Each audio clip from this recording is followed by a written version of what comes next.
É com grande satisfação que, em nome da Faculdade de Ciências da Saúde do campus de Cáceres, da Universidade do Estado de Mato Grosso, do curso de Bacharelado em Enfermagem da Unemate, que nós, do projeto de extensão Entardecer Científicos, desejamos boas-vindas a todos os participantes deste evento. Iremos realizar o primeiro evento do curso, do projeto de extensão Entardecer Científico. Diante do atual cenário pandêmico, os equipamentos de segurança do trabalho tornaram-se ainda mais essenciais no setor de saúde. Logo, protocolos antes negligenciados agora são seguidos rigorosamente. Antes de iniciarmos com a fala da enfermeira e professora doutora Chayana, a pedido da nossa anfitriã, a aluna Tainá Ledo, gostaria de lembrá-los da importância de confirmar o credenciamento na plataforma do Even 3, pois a partir dele que iremos fazer o certificado de vocês. O credenciamento será liberado às 18h30, horário oficial da capital de Mato Grosso, e ficará disponível até às 19h30, de Cuiabá. Em caso de dificuldades em realizar o credenciamento, entre em contato conosco pela plataforma Even 3 e as nossas auxiliares do ambiente virtual irão te auxiliar. Vamos combinar assim: as perguntas podem ser descritas no chat durante toda a palestra e, ao final, a professora doutora Chayana irá respondê-las. Para a realização deste evento, contamos com a colaboração das auxiliares do ambiente virtual, as acadêmicas Vitória Pereira, Gabriela Baliotti, Aline Dias, Gisele Lohane e Ashley Guerrara. Após o evento, gostaria que realizassem a avaliação, que é muito importante para o projeto. De antemão, já agradeço. Não se preocupe, é uma avaliação bem rápida. Gostaria de pedir a todos que, durante a fala da professora Chayana, mantenhamos o microfone desligado para que não haja interferências. Sintam-se à vontade para deixar a sua webcam aberta. E, ao término, daremos um print de tela para postarmos em nossas redes sociais. Antes de iniciarmos, a nossa auxiliar do ambiente virtual, a Lohane, irá passar um breve tutorial para vocês referente ao credenciamento, avaliação do evento e certificado. Entendemos que essa plataforma e o evento online poderá gerar dúvidas. O tutorial foi encaminhado ao e-mail de vocês para o que possam acessar em caso de dúvidas. É com vocês, Lohane. Olá, boa tarde a todos. Estarei passando o tutorial do Even 3. Eu gostaria de pedir desculpa, primeiramente, porque o meu vizinho, ele tá mexendo com obra, cortando a grama, não sei, e tá um barulho aqui, não sei se vocês conseguem ouvir. Ok, tá tranquilo. Está apresentando, abrindo, né? Abriu. Uhum. Obrigada. Boa tarde, vou estar ensinando a vocês como é que se faz o credenciamento, a avaliação do evento e como vocês conseguem baixar o certificado de vocês. Primeiramente, vocês vão acessar a conta de vocês e fazer login. Após fazerem o login na plataforma do Even 3, vocês vão clicar aqui do ladinho em transmissão online e vocês vão ser redirecionados para uma outra guia, onde vai ser encaminhado para essa sala aqui. Após isso, vocês vão confirmar a presença aqui do ladinho e vocês serão redirecionados para a sala da reunião, no caso. E aqui, ao final do evento, a gente pede que vocês façam uma avaliação, que é muito importante para a gente. Eu gostaria de lembrá-los que, para vocês receberem o certificado, é necessário fazer a avaliação do evento. Então, vocês vão vir aqui do ladinho, clicar em avaliação do evento, responder as questões, e após isso vocês já podem baixar o certificado de vocês. O certificado será disponível em no máximo 2 dias após a avaliação do evento. Vocês vão vir aqui do ladinho e vocês vão clicar no evento correspondente e vai ser possível baixar o certificado. A palestra está quase iniciando, espero ter ajudado. Qualquer dúvida, vocês podem entrar em contato com o e-mail do projeto ou através da plataforma do Event3. Aqui estão as nossas redes sociais e vocês podem estar tirando print do evento e marcando a gente. E desejo a todos uma ótima palestra. É com você, professora Rosane. Obrigada a todos. Eu que agradeço, Lohane. Então, em nome da comissão organizadora deste evento, agradecemos mais uma vez a presença de vocês e desejamos que possamos sair daqui com um pouquinho mais de conhecimento que vão nos servir para a nossa vida profissional e pessoal. A palestra de hoje tem o tema Segurança do Trabalho em época de Covid-19. Ela será ministrada pela professora Chayana Vilela, que possui graduação e licenciatura plena em Ciências Biológicas pela Faculdade de Minas, a Facu Minas. Ela é egressa do nosso curso de enfermagem aqui da Unemate, do nosso querido campus de Cáceres. Possui doutorado e mestrado em Ciências Ambientais pela Unemate, especializada em enfermagem do trabalho e gestão em segurança do trabalho.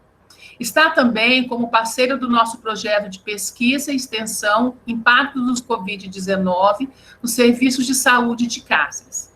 Bom, eu acho que já falei demais. Passo a palavra agora para a professora Chayana. Fique à vontade, professora. Obrigado, boa noite a todos, boa tarde, né? Finalzinho aí de tarde. Me escutam bem? Se tiver problema com áudio, vocês me dão um avisozinho aí.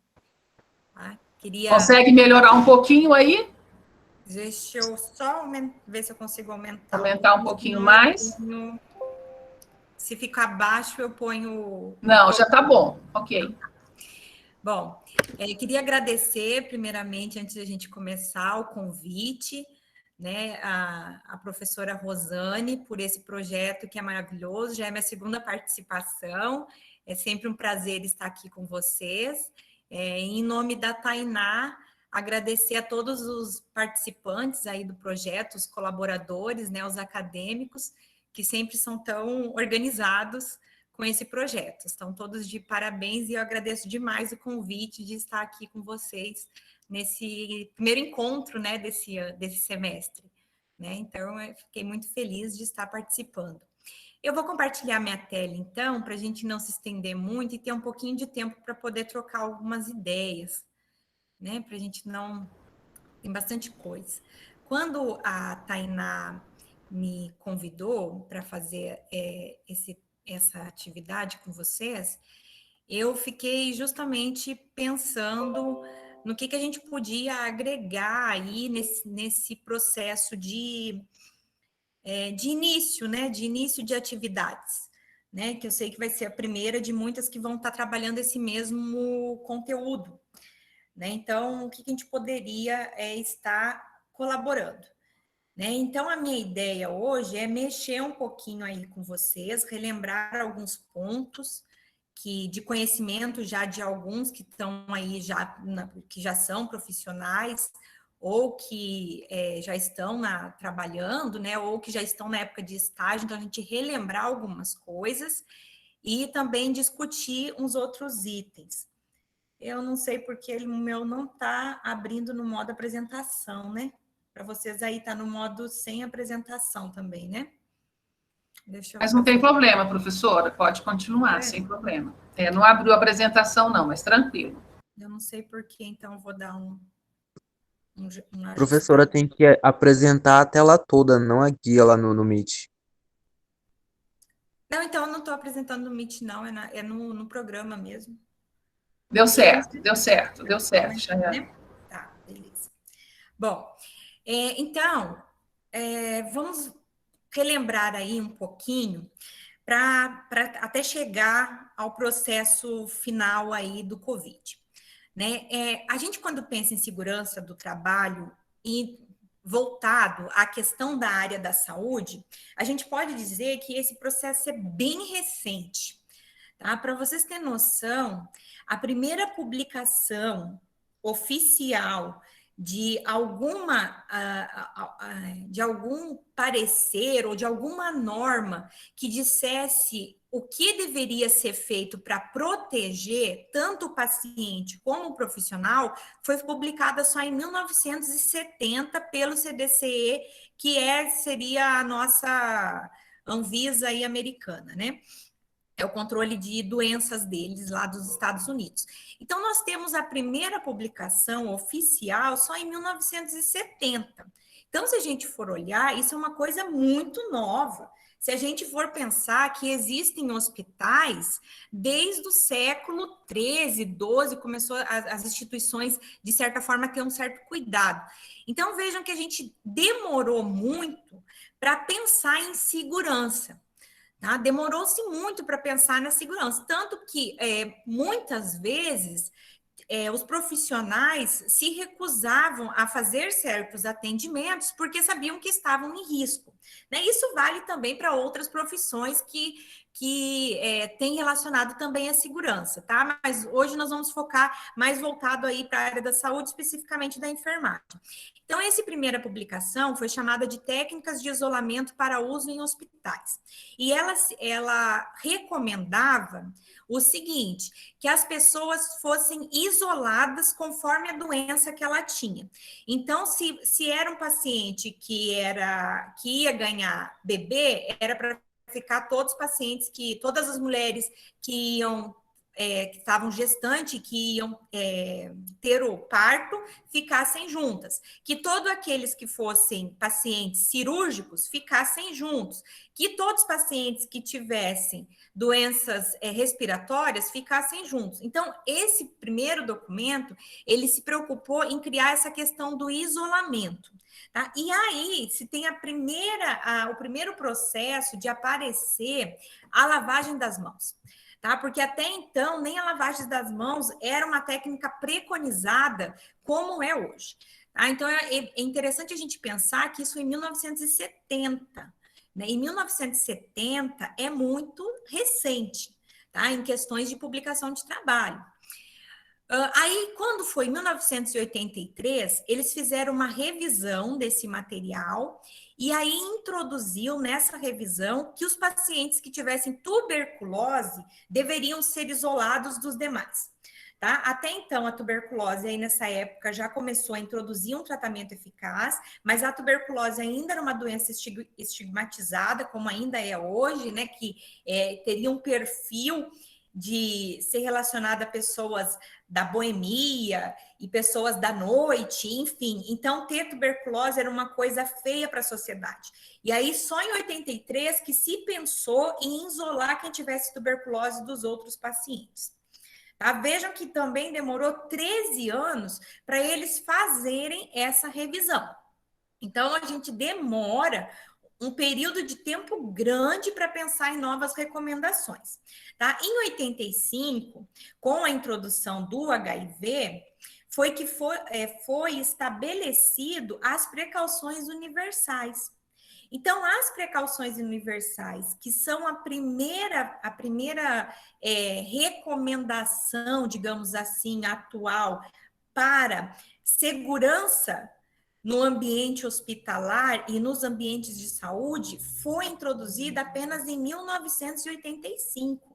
Vejam que isso é extremamente novo, né? Até porque eu nasci em 85, e como vocês podem ver, como eu estou novinha, porque o parecer também é bem novinho, né? Então, nós temos essas precauções só a partir de 1985, então isso é muito recente. Tá? E aí, só em 96 foi feita uma nova análise e se estabeleceu as precauções que são as que a gente usa até hoje. Então, a gente utiliza as precauções, que são a primeira recomendação que se tem em relação à segurança do profissional e, consequentemente, à segurança do paciente, ela foi estabelecida em 1996. Então, é muito recente. E aí, em 2004, teve uma atualização que fala sobre a inclusão do controle do sistema de ar nesse sistema de precauções. Então, se a gente olhar para trás, e aí de 2004 para cá, não teve nenhuma recomendação de grande impacto, digamos assim, de impacto internacional e que virasse recomendação universal. Tá? A gente não tem. O que a gente usa é o que foi colocado desde 1996. O que se tem pontualmente, aparece alguma doença, se faz uma recomendação para aquela doença específica e depois se retorna ao habitual. Nenhuma doença até o ano de 2020 foi capaz de mudar esse protocolo universal. Tá? E aí que vem toda essa questão. O que vai acontecer após o Covid, né? Que a gente vai falar ao longo dessa tarde agora. Bom, então aqui só para a gente relembrar, qual seria essa precaução padrão ou precaução universal? Tá? Lembrando que essa precaução padrão ou precaução universal é aquela estabelecida em 96 e que a gente usa até hoje, continua utilizando, e possivelmente continuar utilizando ainda ela, e ela é uma precaução que foi estabelecida primeiramente, né, nos Estados Unidos, e dos Estados Unidos ela padronizou para o resto dos países. Tá? Então, todo lugar que você for que envolver atendimento médico, né, vai ter essa precaução padrão. E qual que seria essa precaução padrão? A higienização das mãos, antes e depois de qualquer contato, luvas de procedimento e avental, óculos e máscara e a caixa de pérfuro cortante. Todos esses itens são para proteção do profissional, então é para a segurança desse profissional, para que esse profissional não fique doente, mas consequentemente também é para proteção do paciente. Essa precaução padrão, ela deve ser realizada em todos os profissionais de saúde envolvidos na assistência, independente da doença. Então, entrou um paciente novo, como é que eu atendo esse paciente? Teoricamente, eu atendo utilizando as precauções padrões, que são essas que a gente já conhece. Então, eu preciso ter no serviço de saúde, no mínimo, a higienização das mãos, a luva de procedimento e o avental, o óculos e a máscara e um pérfuro cortante. Ah, mas eu não sei o que o paciente tem. Por isso mesmo você usa tudo. Depois que o diagnóstico está estabelecido, eu posso ter modificações nessa precaução. Ela passa de padrão para outro tipo de precaução quando eu já sei o diagnóstico. A questão que eu quero lembrar vocês e quero que vocês reflitam aí um pouquinho é que se a gente já sabia que tinha que fazer tudo isso, por que gerou tanto desespero no momento que aparece uma doença nova? Porque, teoricamente, eu recebo todo o paciente dessa maneira, utilizando esses itens. Não é verdade? Todos os protocolos têm essa figurinha aqui. Vocês já viram ela. Todo livro tem essa figura, todo protocolo tem essa figura, todo POP, que é o procedimento operacional padrão de toda instituição de saúde, tem essa figura. Por que cargas d'água isso não era realizado? É isso que a gente tem que pensar. Vamos mais para frente, depois a gente discute. Outro tipo de precaução que tem é a precaução de contato. A precaução de contato inclui, além da higiene das mãos, da luva e do avental, que se tenha um quarto privativo para esse paciente e que seja separado os equipamentos individuais. Então, aquele paciente que tem precaução de contato, ele deve ter os equipamentos separados e deve ficar num quarto privativo. Esse quarto privativo, ele fica sozinho quando é um só paciente e quando são vários pacientes, eles ficam no quarto de corte, né? Que daí eu coloco todo mundo que tem a mesma doença junto. Para quando que a gente usa essas precauções de contatos? A gente usa toda vez que tem uma doença transmitida pela mão e pela pele, Tá? Lembrando aí, por exemplo, a herpes, os abscessos, a pediculose, que é a presença do piolho, a escabiose, que é a sarna, né? As doenças de contato entérico, que são aquelas que passam pelas fezes, por exemplo, a hepatite A e as diarreias, e também quando a gente tem contato com secreção respiratória em grande quantidade. Tá? Então, essa precaução de contato, a gente já conhece ela e a gente já aplicava ela. A questão aí é a seguinte, ou melhor, ela já devia estar sendo aplicada, porque também lá no hospital e nas unidades tem essa plaquinha de precaução de contato, que é desde 1996. A questão é, a gente realmente fazia essa precaução de contato? Essa é outra pergunta para vocês pensarem. Seguindo, a outra precaução que a gente tem é a precaução para gotículas. A precaução para gotículas inclui a higiene das mãos, a máscara cirúrgica para o profissional, a máscara cirúrgica para o paciente quando ele for transportado e o quarto privativo. Tá? O que vão ser as gotículas?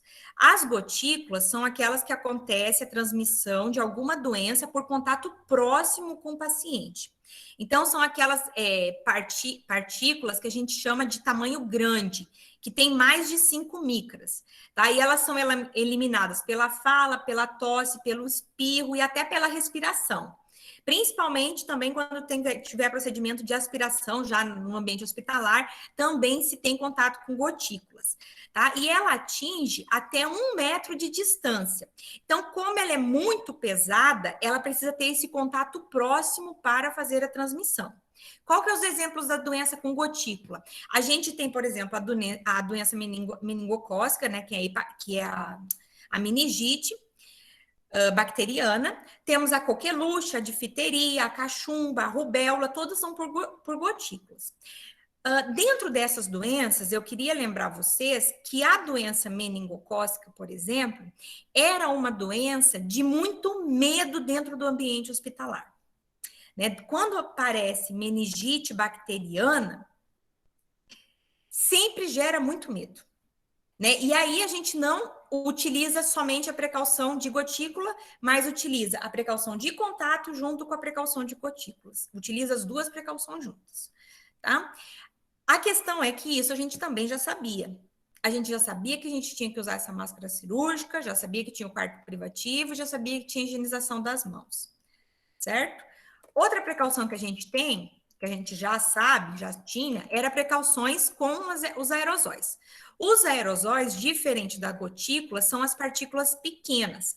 Né? Enquanto as gotículas têm tamanho maior de 5 micras, os aerosóis são menor de 5 micras. E elas são eliminadas durante a respiração, a fala, a tosse e o espirro. Só que diferente da gotícula, que precisa do espaço curto, do contato próprio, elas ressecam e ficam suspensas no ar durante muito tempo.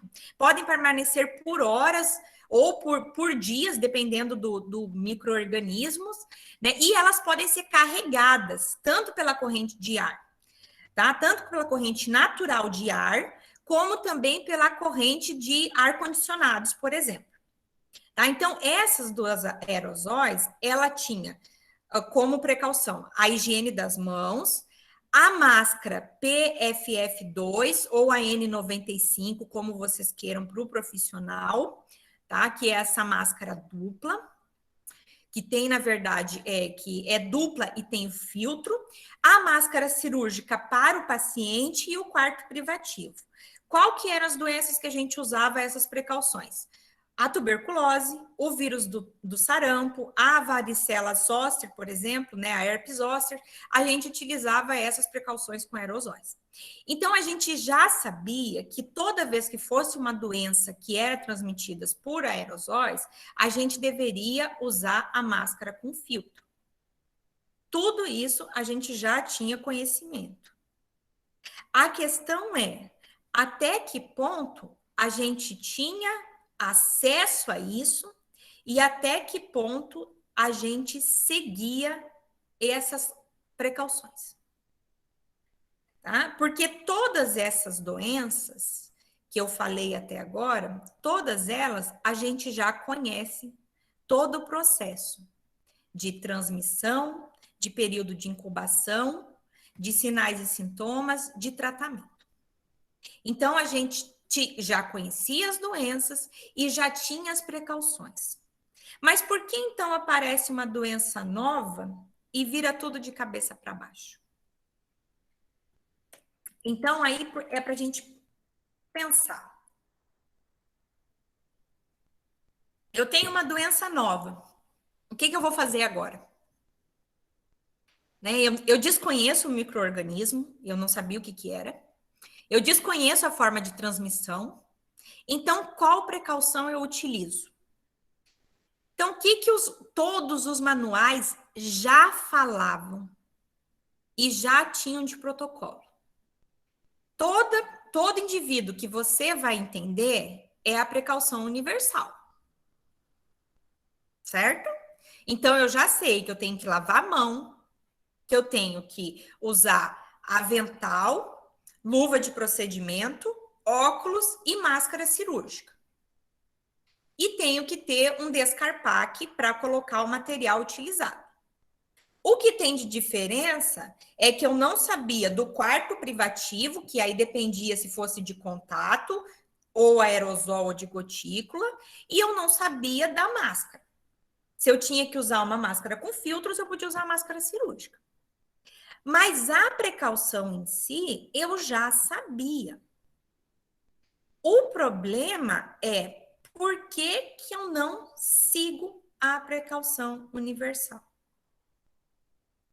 E aí que gerou todo o problema da Covid. Primeiro, porque a gente negligenciou, durante todo esse período de tempo, a gente está negligenciando o que a gente já conhecia. Tá? Muito por conta de nós já conhecermos as doenças. E aí, quando aparece algo novo, é como se quisesse todo mundo quer uma resposta rápida, e eu acabei de mostrar para vocês que as respostas não vêm rápidas, porque de um protocolo para o outro demora mais de 10 anos, e todo mundo quer uma resposta rápida. Só que por que eu já não faço o que eu conheço?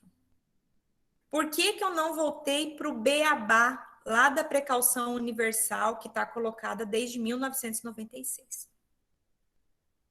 Tá? Porque se a gente for ver, existiu uma grande quantidade de profissionais contaminados, principalmente no ano de 2020. Agora, 2021, o número de profissionais contaminados está diminuindo, mas o de óbitos está aumentando. Mas no primeiro ano da Covid foi ao contrário. A gente teve bastante contaminados e poucas mortes. Agora está invertendo. Agora a gente tem, ao contrário, né? No primeiro momento a gente tinha bastante contaminados e poucas mortes. Agora está invertendo. A gente tem menos contaminado e mais mortes. Tá? Então, é para a gente se pensar. O que a gente fez nesse primeiro momento? Estava faltando EPIs? Se estava faltando, por que estava faltando se tinha todas as outras doenças que eu conheci que eu tinha que usar? Eu já sabia que eu tinha que usar. Então, é para a gente pensar o tanto que a gente negligencia a nossa própria segurança. A gente passou anos e anos negligenciando a nossa própria segurança. Tanto que tem inúmeros profissionais de saúde com tuberculose, por exemplo. Então, a gente tem que pensar nesse processo do que a gente conhecia, mas do que a gente fazia. O Covid não veio só para mexer como uma doença nova, mas o Covid mexeu num sistema de saúde que estava extremamente fragilizado, ou em outras palavras, que eu, pelo menos na minha opinião, eu uso essa palavra, era um sistema de saúde extremamente viciado.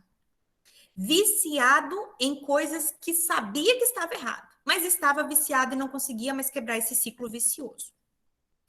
tá? Então, a gente precisa rever isso, né? A gente precisa pensar nisso, porque a Covid é a primeira de muitas que a gente já estava esperando. A gente já sabia que havia uma doença nova. A gente não sabia qual era e quando viria, mas que teria uma doença nova, a gente já sabia. A gente que eu falo são os grandes pesquisadores, e aí está de domínio público isso, porque a Organização Mundial de Saúde vem falando na doença X há muito tempo, que é uma doença nova que iria aparecer e que ia causar um grande número de contaminados. A gente só não sabia o que era. Tá? Então, esse processo da Covid não é só a doença que foi o problema, mas o sistema no qual a gente faz parte e no qual a gente está inserido é que estava doente também. Porque senão nós não tínhamos passado por todo o desespero que passamos e que ainda estamos passando, porque ainda passamos por um processo de negligência ainda da segurança desse profissional.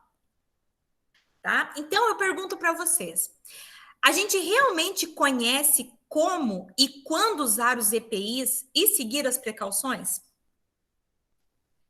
A gente sempre conhece, tá? A gente sabe, por exemplo, esse monte de máscaras que está aí na foto. A gente realmente sabe para que serve cada uma? Porque essas máscaras que estão aqui, nenhuma é nova. Todas já foram inventadas há muitos anos e já eram usadas há muitos anos. A gente sabe quando usar cada máscara, por quanto tempo usar, qual que é a melhor. Por que a gente não usava antes? Se todas elas estão disponíveis. Não foi feita uma máscara nova para o Covid. Não foi feito, gente. Todas essas máscaras já existiam. E as outras doenças que são contagiosas, elas não eram contagiosas?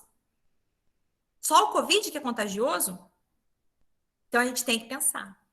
Por que foi esse desespero por máscara? Se a gente já usava todas essas máscaras, se essas máscaras já eram para estar disponível no sistema. Certo? Eu sei que meu tempo já está acabando, já vou indo para a parte final aqui. Eu sei realmente qual luva que eu devo usar? Eu sei quando usar a luva de procedimento e quando usar a luva cirúrgica? Eu sei quando usar avental impermeável, quando usar gorro, quando usar a máscara, o que eu tiro primeiro, o que eu tiro depois. Eu realmente sei isso. Só que isso não é do Covid. Isso é para centro cirúrgico. Isso é para qualquer outra doença contagiosa ou qualquer outra doença que eu não conheço. A mesma coisa vale para os óculos. E para o Face Shield. O Face Shield não foi inventado na Covid, tá, gente?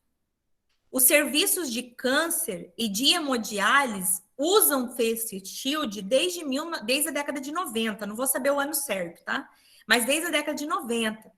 Lá na hemodiálise, que foi um local que eu trabalhei, tinha Face Shield guardado dentro de uma caixa.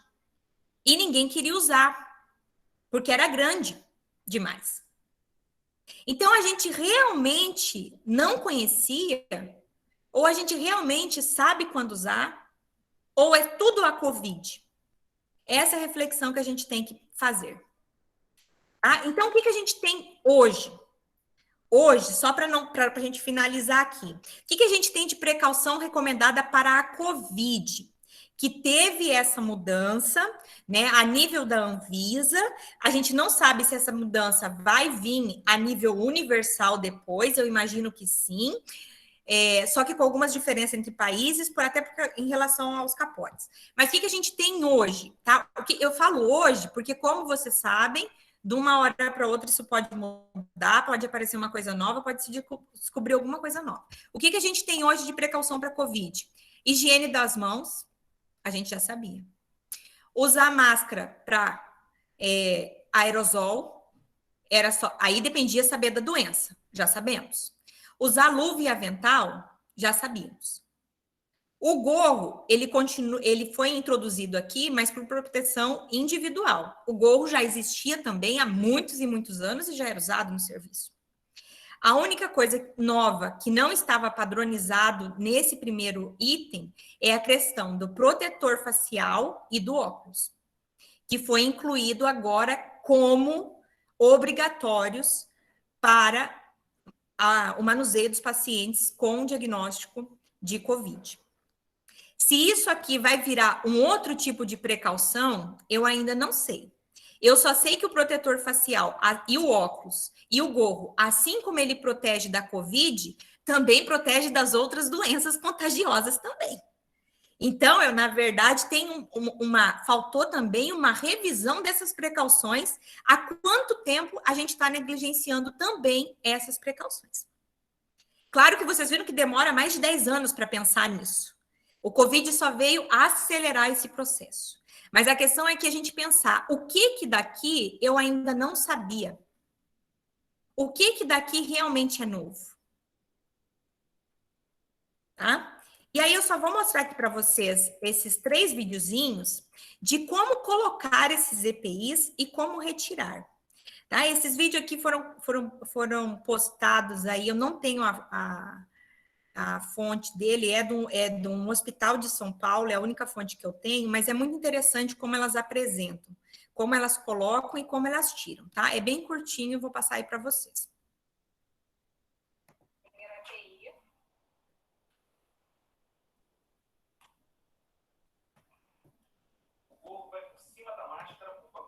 Fixa a máscara adequadamente no rosto, adequar e fazer o teste da vedação. Okay? Lembrando que pessoas que têm barba não podem usar o equipamento porque não fixa adequadamente no rosto, não molda adequadamente. Tá? Vai colocar a touca se coloca depois da máscara por conta do suspensório não escorregar. Ok? Agora, face shield. Ok, colocou a face shield. Agora, boca pote.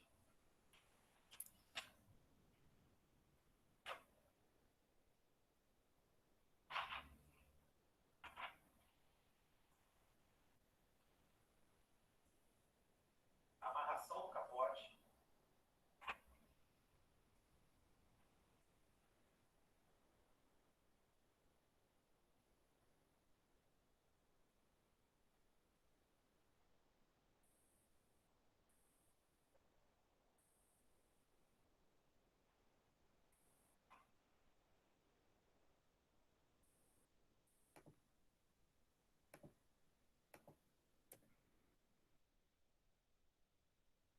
Agora a colocação das luvas.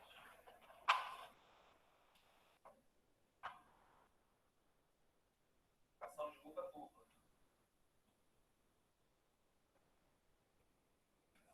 A questão da luva dupla, do alongamento duplo, é simplesmente para facilitar a entrada e saída do quarto de isolamento. A luva deve ser colocada por cima do punho do capote. Isso facilita, além de aumentar a proteção, facilita a retirada do equipamento quando for retirar o capote.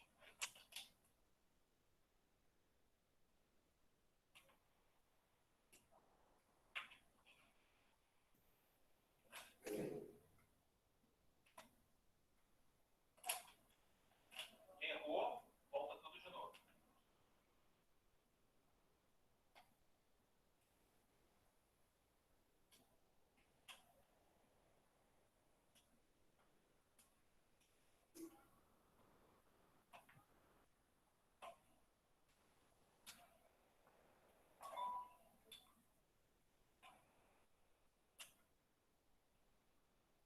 Ok?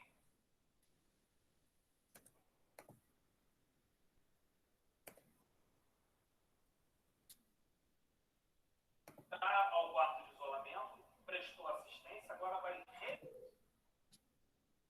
ao quarto de isolamento, prestou assistência, agora vai retirar-se do setor da assistência, do ambiente da assistência. Então, um profissional tira o primeiro par de luvas. Atenção para a técnica.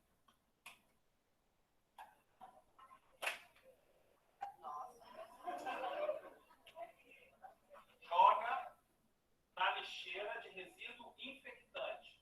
Todo o material vai ser descartado na lixeira de resíduo infectante. Okay? Abriu a porta para sair do quarto de isolamento. A outra coleguinha vai tirar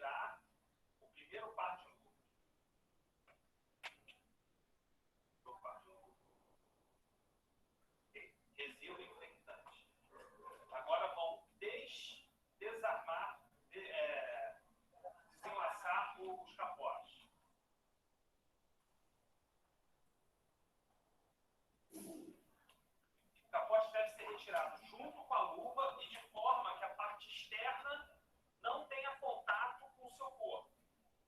Tá? E jogue na lixeira de resíduo infectante. Bom, então, vocês viram aí como que seria, né, a colocação e a retirada dos EPIs, né? O nosso tempo é curto, então a minha ideia mais era fazer essa provocação em vocês, né? E fazer essa demonstração, que na verdade não tem nada de novo no que elas fazem, é tudo da maneira que já era feito, com exceção dessa técnicazinha da retirada de luva aí no final, que não é usual. As demais colocações é as que estão nos livros desde sempre, tá? E aí, na verdade, o que eu deixo aqui para vocês é se a gente se questionar como que nós estamos aplicando o nosso conhecimento. O conhecimento que nós adquirimos, como está sendo aplicado. O COVID, ele não é uma doença que veio mexer só com o processo do corpo, só com o processo fisiológico individual. O COVID veio para mexer com o sistema, porque ele mostrou o tanto que o sistema e o quanto nós estamos viciados nesses sistemas e negligente com a nossa própria segurança. Deixo aqui para vocês as referências, são todas normas aí da Anvisa, tá? Se depois quiserem procurar na internet, é o que eu achei de material. Muito obrigado. Continue usando máscara quando sair para fora. Continue usando álcool gel. Isso veio para ficar. Isso não vai mudar mais. Não tem um novo normal. O novo normal é usar máscara e usar álcool em gel. E, por enquanto, vamos manter a distância. Ainda está sendo necessário. Muito obrigado e estou à disposição aí para a gente discutir esses pontos. A joia, professora. Nós que agradecemos. Realmente, né? Essa é uma doença nova, no entanto, esses EPIs, essas precauções, né? Eu já estou aí com 30 anos de formada, fiz esse ano, e eu já havia aprendido isso lá na minha graduação, né? E realmente é isso que você comentou, é a questão do vício, né? É a questão do... Eu escutei muito essa questão que a gente tem que pensar no agir, né? Ao prestar atenção nesse vídeo, né, a gente vê o detalhe, né, que você tem para tirar uma luva, calçar uma luva, tirar um capote, né? Mas muito obrigada mesmo. Então, vamos abrir, então, espaço agora para as perguntas, né? Não sei se teremos o tempo suficiente, e a nossa auxiliar do ambiente virtual, a Ashley, vai passar as perguntas, caso tenha. É com você, Ashley. Boa noite a todos. O Henrique tem uma dúvida. Ele disse, quanto aos EPCs, gestão do sistema de ar, por exemplo, na iniciativa pública, estão na mesma medida viciados? Então, como que é o nome do colega que mandou? Henrique? Não. Esqueci. Henrique. Tá, Henrique, tá no mesmo grupo aí. Assim como tem essa negligência dos EPIs, também tinha a negligência do EPC. A gente pode ver essa questão do sistema de ar aí, Henrique, aqui no nosso município. Nós temos, por exemplo, as unidades de terapia intensiva do Hospital São Luís, depois da reforma que foi feita agora nos anos de 2010 para cá, que foi separado a questão do ar-condicionado. Até então era o mesmo ar-condicionado para todo lugar. O ar-condicionado central, ele ventilava tanto a UTI como os demais lugares. Aí que foi separado. Lá no regional, eu não tenho certeza se agora com essas mudanças separaram. Mas até então era um ar-condicionado central também que rodava todo o hospital. Tá? Então, é uma negligência também que tem. Esse sistema de ar, eu acho que é pior que os EPIs ainda, porque ele é mais caro e ele é mais difícil de fazer. Né? Um exemplo comum dentro dos hospitais é o centro cirúrgico e a UTI, que ficam interligados, mesmo sistema de ar, isso é comum, tá? Tanto aqui no nosso município como nos outros lugares. E aí, se você pensar a nível menor, você imagina essas unidades básicas de saúde pequenas que usam ar-condicionado central.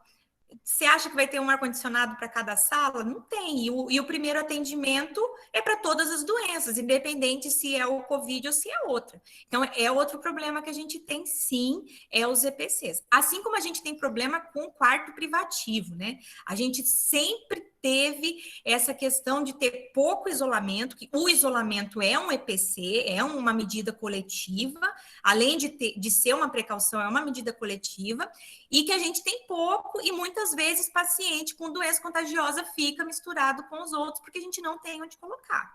E isso não é de agora, tá, gente? Isso não é do Covid. Isso é do sistema de saúde que já está há algum tempo negligenciando. Infelizmente, a gente acaba negligenciando porque a gente está trabalhando no serviço e aceitando isso e não fazendo nada para mudar. Né? E aí me coloco dentro do grupo porque muitas vezes acabei aceitando todo esse processo também. Né? Então, é também uma questão, sim, negligenciada pelo serviço, e agora no Covid veio para mexer também, porque já mostraram que o Covid vai no ar-condicionado, tanto no hospital como no supermercado, como a primeira pesquisa que fizeram foi no restaurante, né? Que as primeiras pessoas se contaminaram pelo ar-condicionado do restaurante, que pegava uma mesa que tinha o pessoal do Covid e transmitia para outra mesa sem Covid, de pessoas que não tiveram contato próximo, mas tiveram contato dentro do restaurante. Eles conseguiram fazer esse primeiro estudo, está publicado, lá na China, logo depois que descobriu a Covid. Tá? Então, é um problema, sim.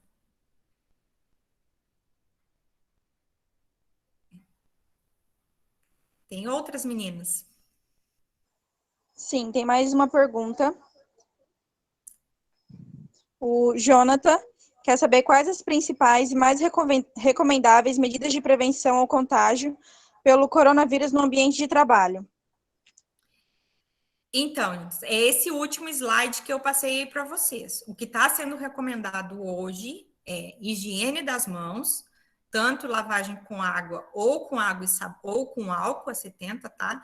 Aí tem que escolher uma ou outra, porque se você passar o álcool e depois lavar a mão, também aí não resolve nada, você está só gastando. E também não pode desperdiçar.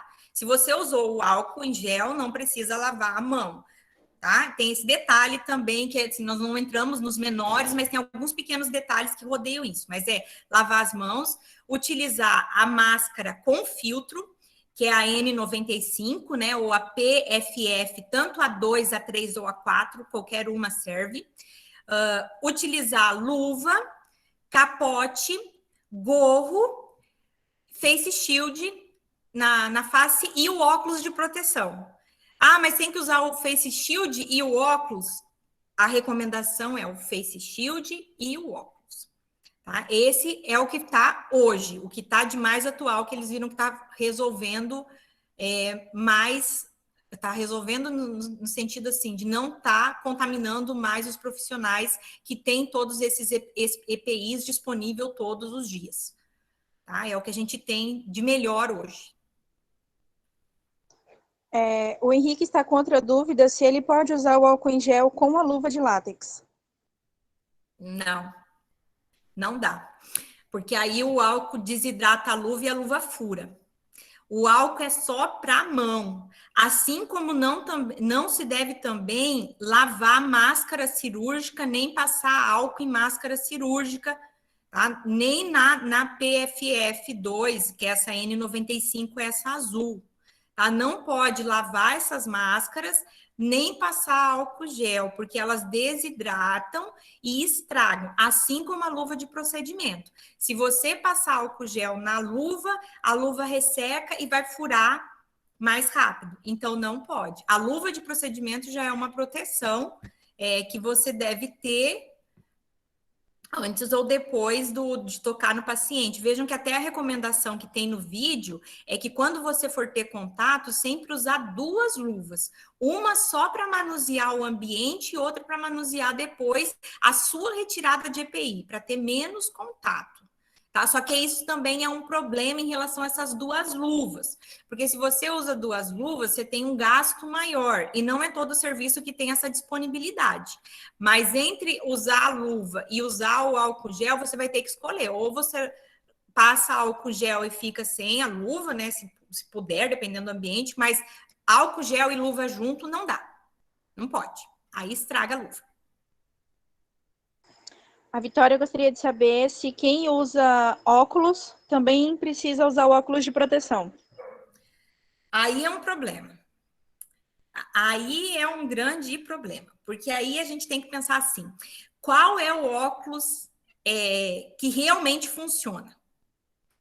Qual que é o óculos que é recomendado para a proteção de fluidos?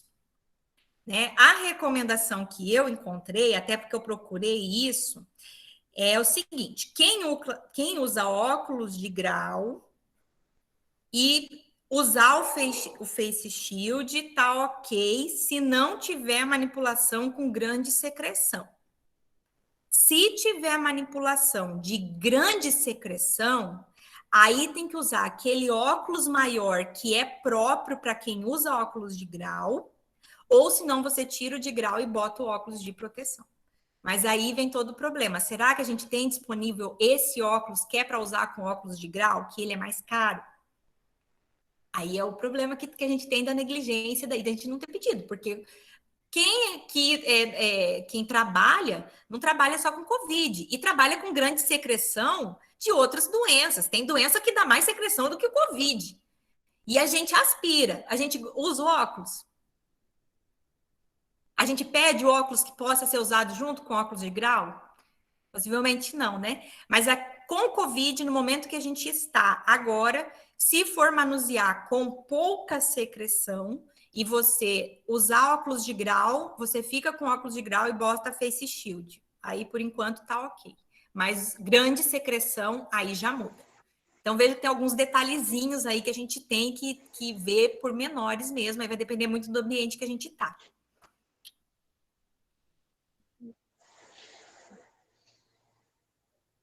E aí, Ashley? Mais alguma? Próxima pergunta é da Helena. Ela está perguntando se no ambiente de trabalho, em setores que não têm pacientes contaminados, é necessário usar a máscara N95 ou a máscara cirúrgica já é suficiente? Se não tiver paciente contaminado com Covid ou com outra doença que não sejam aerosol, você pode usar só a cirúrgica, sem problema, que é a precaução padrão. Agora, se eu tenho paciente que transmite por aerosol, ou seja, tem tuberculose, ou tem herpes zoster, ou tem sarampo, ou tem Covid, aí tem que ser a N95. Né? Mas se não tiver doenças com transmissão de aerosol, a máscara cirúrgica resolve. E sempre resolveu, tá, gente? Sempre resolveu, porque a gente sempre teve as meningites aí gravíssimas, que a máscara segura. Nós temos outras doenças transmitidas pelo ar que a máscara cirúrgica segura, tá? A gente também não pode entrar no desespero. A gente tem que saber para que cada máscara serve e qual que é o ambiente correto para cada máscara. E isso é obrigação do enfermeiro, porque o enfermeiro é o responsável do setor e, além disso, o enfermeiro é sempre o presidente da CCIH, que é a Comissão Interna de Infecção Hospitalar. Então, isso é obrigação de enfermeiro, sim, saber qual é a doença que eu tenho que usar, qual máscara que eu tenho que usar para cada doença. Tem mais, Ashley? Tem sim, gente, desculpa aí. Quantas horas podemos usar as máscaras no ambiente hospitalar? A PFF2 e 95. Aí é outra briga. Tá? É outra briga por quê? Porque cada literatura fala uma coisa e cada fabricante fala uma coisa. Tá? A N95, ela tem na embalagem dela, geralmente, tá que o tempo de uso é até ela perder a vedação. Então, se você coloca a máscara e você faz o teste da vedação, que é apresentado no vídeo, né? Você coloca a máscara, e eu não tenho ela aqui para mostrar para vocês, mas você coloca a máscara, põe as mãos no lado e respira. Se sair o ar pelos lados, ela não está funcionando mais. Então, tem que ser jogada fora. Agora, se ela ainda está vedando, pelo fabricante, você pode utilizar ela até a perder a vedação. Tanto que no hospital, antes do Covid, a gente usava a nossa máscarazinha, a PFF2, deixava ela, depois que a gente saía do isolamento, guardada dentro de um saquinho, levava para casa e trazia depois no outro dia. Isso tá errado? Não tá errado, tá? Porque se você pegar essa máscara, levar para casa, deixar ela ventilando, eu posso usar ela depois, que o que tinha ali já vai ter morrido, tá? E não vai ficar. Então, uma das recomendações, por exemplo, para quem puder comprar, ou não só no ambiente hospitalar, mas no dia a dia nosso, ter dinheiro para comprar essa máscara, o ideal é que você compre uma para cada dia da semana. Aí, na segunda, eu uso só a da segunda. Aí, eu chego em casa, deixo ela pendurada. Ela vai pegar o sol ali, vai morrer. Na outra segunda, eu posso usar ela de novo. O que eu não posso é usar todo dia. E aí, no ambiente hospitalar, como é que fica? No ambiente hospitalar, a recomendação que a gente tem nesse momento é que ela use, enquanto ela estiver sendo vedada, enquanto ela vedar, e enquanto ela não apresentar umidade na máscara, enquanto ela não estiver molhada. No momento que ela perder a vedação ou apresentar umidade na máscara, essa máscara estiver molhada, eu tenho que jogar ela fora. Aí isso vai depender do ambiente que eu estou como um todo, porque se eu ficar num ambiente que não tem ar-condicionado, eu vou suar e essa máscara vai suar também. E aí vou ter que descartar mais rápido.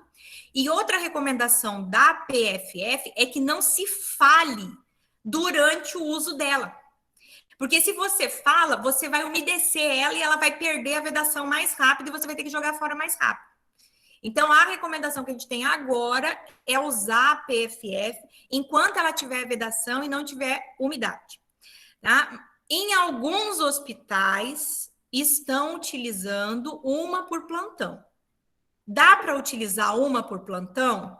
Dá para utilizar uma por plantão, desde que você não fique tirando e colocando, porque ela pede a vedação, e nem fique falando. Tá? Mas dá para usar? Dá para usar até mais de um plantão? Dá se você não falar e se você proteger ela. Uma recomendação que também está tendo da Anvisa, colocar dentro do ambiente hospitalar, tá, gente? Colocar a PF2 e colocar uma máscara cirúrgica por cima.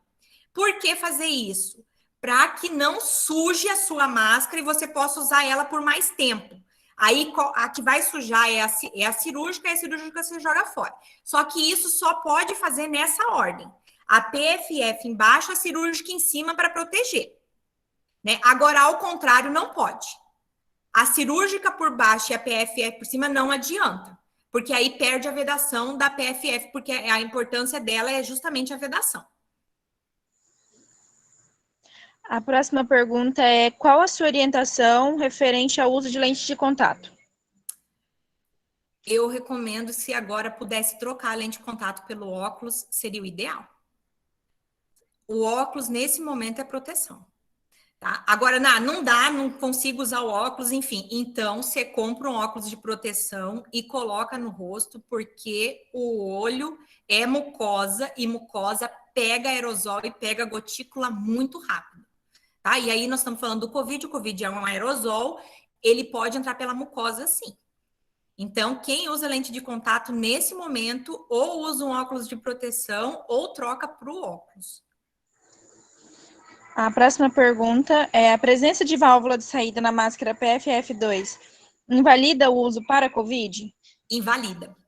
A válvula, a máscara com válvula não deve ser usada no ambiente hospitalar, como um todo, não deve ser usada, e para o Covid, ela piora a transmissão, tá? Porque a válvula é um sistema de abertura de ar. A válvula tá ali para melhorar a vedação, e a gente usa ela justamente para não ter a vedação.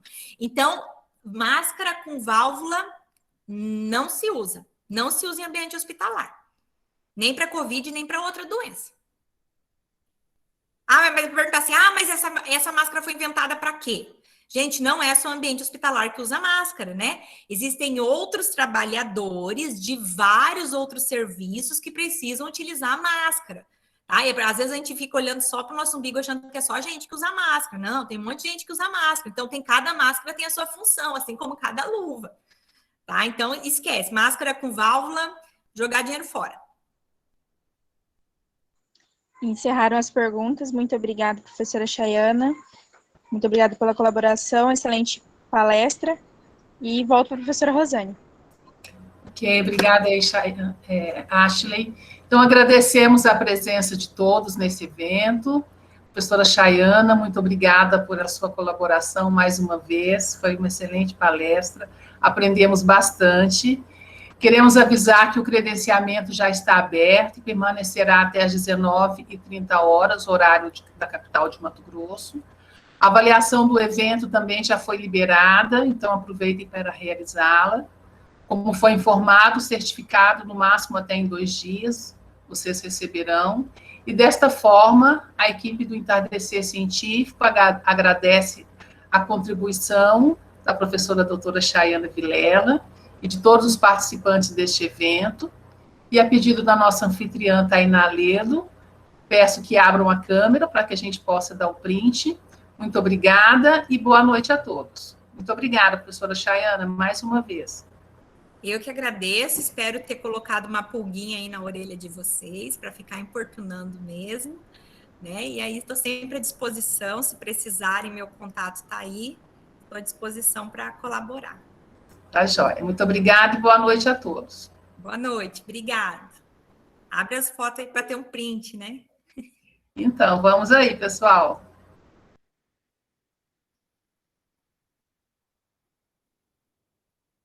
É bom ver todo mundo.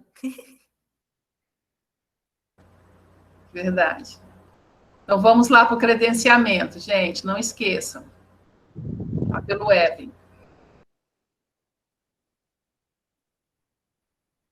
Deu certo o print aí? Já podemos se despedir? Meninas? Sim, Chayana. Sim, já foi feito. Beleza, pessoal. Muito obrigado. Nos vemos no próximo evento. Tchau, tchau.